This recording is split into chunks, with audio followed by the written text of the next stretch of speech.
Tonight, after 8 deadly days, the barrage of rockets ends.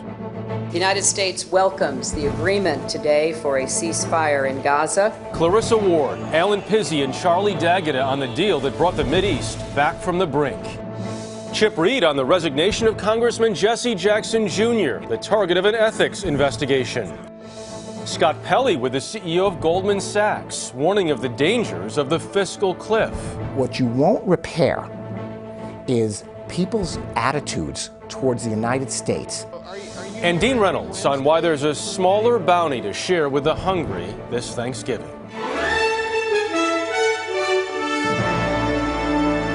This is the CBS Evening News with Scott Pelley. Good evening, everyone. Scott's off tonight. I'm Jeff Glor. 8 days of thundering bomb blasts gave way to celebrations in Gaza tonight after Israel and Hamas agreed to a ceasefire. A deal was announced in Cairo by Secretary of State Hillary Clinton and Egypt's foreign minister. Israel agreed to stop its airstrikes in Gaza, where at least 161 Palestinians have been killed since last Wednesday. Hamas promised to stop firing rockets, which have killed 5 Israelis. There were fears the deal might not happen after a bomb went off on a bus in Tel Aviv this morning. 27 people were hurt. No one has claimed responsibility. We have reports from Gaza and Israel tonight. We begin with Clarissa Ward in Cairo, where that ceasefire was brokered. After 24 hours of intense shuttle diplomacy, Secretary Clinton walked away with what she came for, a ceasefire agreement between Israel and Hamas that she called the first step in a long process. The people of this region deserve the chance to live free from fear and violence, and today's agreement is a step in the right direction that we should build on. Now we have to focus on reaching a durable outcome that promotes regional stability and advances the security, dignity, and legitimate aspirations of Palestinians and Israelis alike. The new Islamist government of Egypt brokered the deal. In addition to the ceasefire, the agreement says that Gaza's borders should be opened up after a 24-hour cooling-off period. Currently, Israel enforces strict travel restrictions on the 1.7 million Palestinians living in Gaza. The agreement would allow for more freedom of movement, with Egypt acting as a guarantor for both sides. Hours after the announcement, Hamas's political leader Khalid Mashal thanked the Egyptian government for brokering the deal. Egypt has dealt with the situation responsibly, he said, and has understood the demands of the Palestinian people. Clarissa joins us now from Cairo. Clarissa, this ceasefire was supposed to have been announced last night. I wonder, what role did Egypt play here? Well, Egypt has really brokered this entire agreement. Government officials have been shuttling back and forth for more than a week between the Hamas delegation here in Cairo and the Israeli delegation in Cairo. And you heard Secretary Clinton thanking the Egyptian government for its role, because I think there's really a sense that they've struck a balance between appeasing their Muslim Brotherhood supporters who wanted to hear Egypt take a tougher stance against Israel, whilst ensuring that the peace treaty between Egypt and Israel was never jeopardized. Clarissa Ward, thank you. In Israel, Prime Minister Benjamin Netanyahu made it clear he was acting on President Obama's recommendation when he agreed to the ceasefire. Alan Pizzi is in Tel Aviv tonight. Alan, was Netanyahu reluctant to sign the ceasefire? He probably was, but he also didn't have a lot of choice, really, because they didn't want to go to a land war, and they were under a lot of pressure from the Americans. In his address to his people, Netanyahu said that he thanked the Americans for all their help and said that President Obama had agreed that America would help Israel prevent the smuggling of weapons into Gaza, which the Israelis say all come from Iran. Alan, from your vantage point, will this ceasefire hold? That's the $64,000 question. Probably it will hold for a while. The problems will start tomorrow, 24 hours after this came into effect. They're supposed to start opening up the blockade on Gaza for a freer flow of goods and people. That's Hamas's primary condition after an end to the bombings of them. It's not what Israel wants to do. That'll be the sticking point, Jeff. Alan Pizzi in Tel Aviv. Thank you. Israel and Hamas kept shooting almost until the ceasefire deadline. By then, Israel had launched more than 1,500 airstrikes on Gaza. Charlie D'Agata is there. Today, panicked residents fled their apartment building after an Israeli airstrike slammed into it. 4-year-old Abdul Rahman Naim was carried from the scene in his father's arms. He was critically injured by shrapnel and pronounced dead at the hospital. It's not the first time volunteer nurse Huda has seen a child die this week. I'm sad for every boy that comes to this hospital, she said. In the last 24 hours, dozens of civilians have died during Israel's latest assault on Gaza. Nowhere was safe. Last night, one airstrike landed right next to our hotel, shattering the windows. This is the crater left behind from the impact of the explosion, and it's hard to know where the Israeli military was aiming. This is a soccer field in the middle of a residential neighborhood surrounded by apartment buildings and hotels. But it's not difficult to see why this was a target. The Israeli military released video of its strike on the Hamas Interior Ministry, calling it a command and control center and a hideout for militants. When we visited the next day, we saw a devastated area the size of a city block. It was once the biggest government office in Gaza City. This building, for medical, for photo, for bank, for where is problem for Israel? The Israeli military also launched sustained attacks on military targets in Rafah in the southern Gaza Strip. Yet Hamas militants kept firing their rockets into Israel too, right up until the very moment the ceasefire took effect.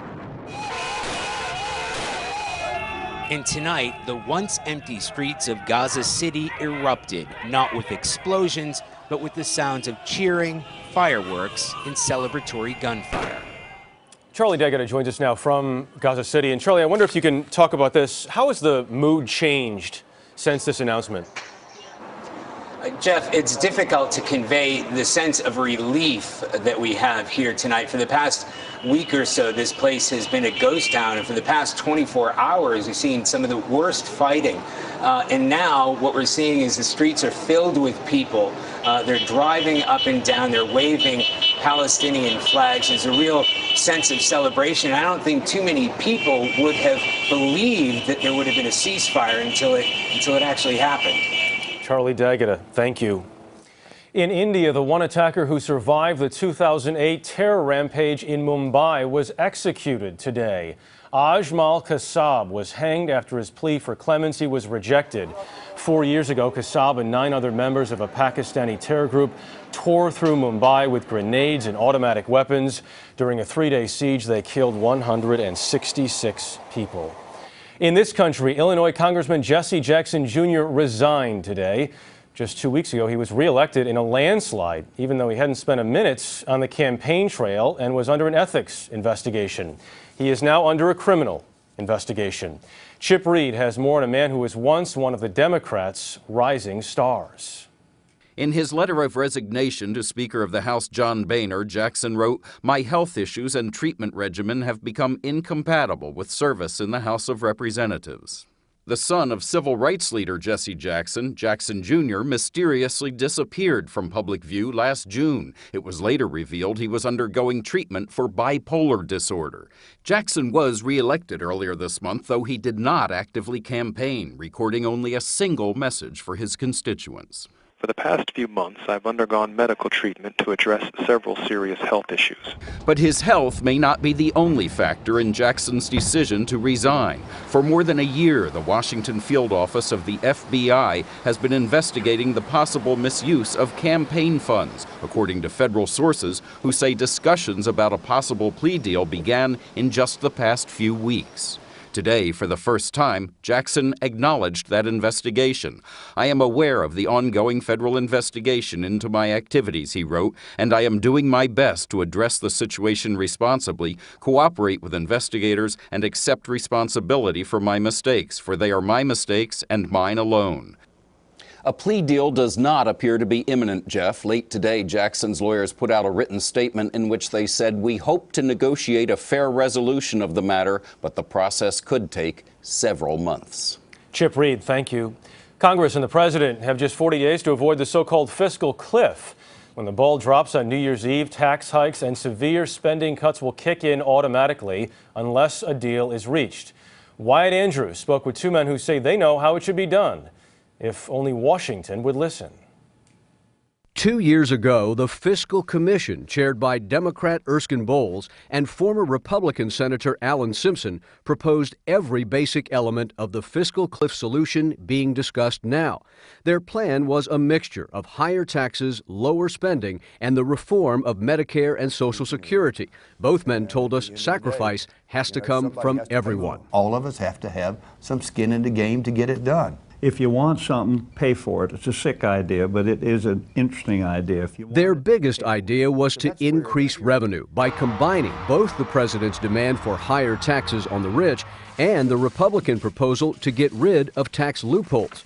Bowles-Simpson would eliminate almost every tax deduction for individuals and corporations, with only a few exceptions for charity donations and home mortgage interest. This stuff goes to the wealthiest people in America. 20% of the American people use 80% of that stuff. We have $1.1 trillion of loopholes, of backdoor spending in the tax code. $1.1 trillion. Annual. And that's what we said, let's start with a plan that wipes those out. Their plan also called for deep spending cuts, $200 billion a year, and streamline both the Pentagon and the federal bureaucracy. Medicare and Social Security over time would reduce benefits given to higher income families. Your big message here is Social Security and Medicare have to be on the table. There's no choice. I think most people understand that Medicare has to be part of the deal, okay? And most people believe today that you ought to do Social Security on a parallel track. Both men blamed the death of their report on lobbyists and warned that special interests are lined up again to fend off the budget cuts coming their way. Everybody is just like my mama. They are. It's just like what, sir? Like my mama. She turns to me and she said, your daddy'd be proud of you. You're putting our fiscal house in order. You got to really stay at it, but don't mess with my Medicare. Bowles-Simpson went nowhere 2 years ago, but its essential ideas are back in play. And the basic tax reform that it called for, once politically impossible, is being embraced by both parties today. Wyatt Andrews, CBS News, Washington. The CEO of Goldman Sachs tells Scott Pelley what a failure to reach a budget deal would mean. If you're traveling this holiday weekend, you'll have plenty of company. And on the eve of Thanksgiving, the president talks turkey. And the CBS Evening News continues.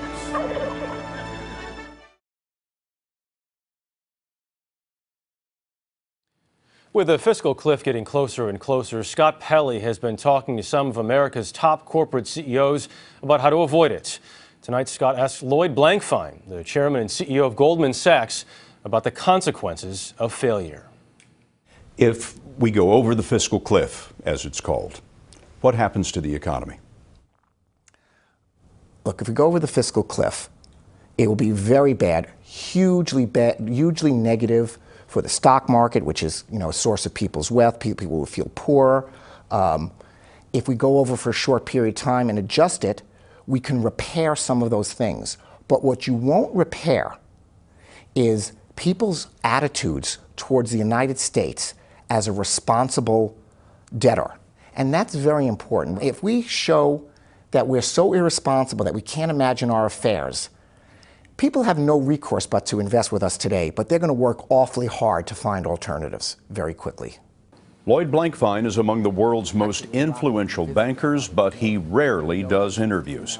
Goldman Sachs is the most successful investment bank on Wall Street, with earnings last year of $4.4 billion. Washington playing with fire? Yes. Yes, Washington is playing with fire. And you don't get, it's not like a football game where you get the 2-minute warning. They don't tell you when you have, you only get one more chance. And in some ways, the fact that we're able to fund ourselves, finance ourselves, people willing to lend to us so cheaply, lulls people into a false sense of security. Blankfein told us if it weren't for uncertainty in Washington, there would be a lot of strength in the economy. He says the U.S. will soon be the world's largest oil producer, American universities draw the brightest from all around the world, and American companies have more than $1 trillion of cash on hand to invest.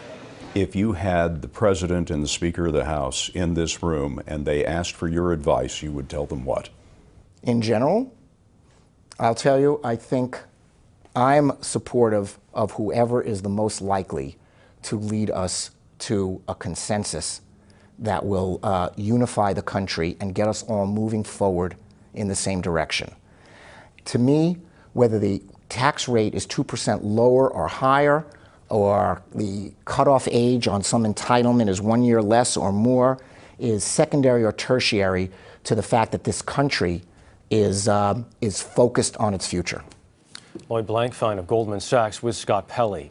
At the UN today, U.S. Ambassador Susan Rice spoke publicly for the first time about Republican accusations that she made misleading comments about the attack on the U.S. consulate in Benghazi, Libya.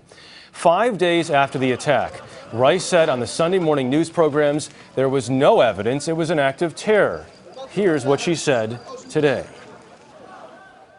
When discussing the attacks against our facilities in Benghazi, I relied solely and squarely on the information provided to me by the intelligence community.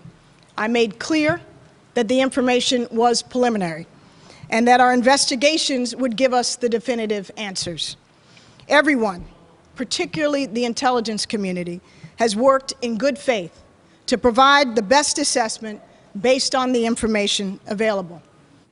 Rice is being considered for Secretary of State. Some Republican senators have vowed to block her nomination.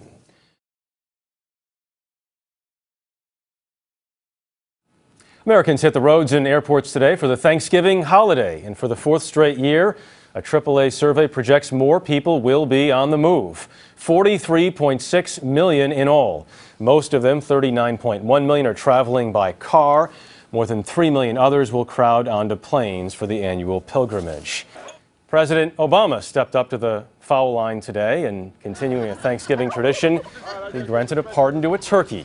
Cobbler is his name. He will not be on the menu tomorrow. Instead, he will live out his life at George Washington's estate in Virginia. In some places, feeding the hungry is more difficult this year, and that story is next.